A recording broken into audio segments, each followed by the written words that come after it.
दुर्योधनस्तदा आचार्यमुपसंगम्य राधावचनमब्रवीत् पश्यैतां पाण्डुपुत्राणाम् आचार्यमहतीं च मूं यूढां द्रुपदपुत्रेण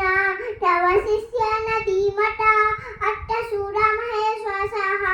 भीमार्जुनसमायुधि युयुधानो विराटस्य द्रुपदस्य महारथः दुष्टकेतुश्चेकितानः उत्तमः काशीराजस्य वीरवान् पुरुजित्कुन्तिभोजस्य शैब्यस्य नरपुङ्गवः युधामन्युस्य विक्रान्तः उत्तमौजास्य वीर्यवान् सौभद्रो द्रौपदेयस्य सर्व एव महारथः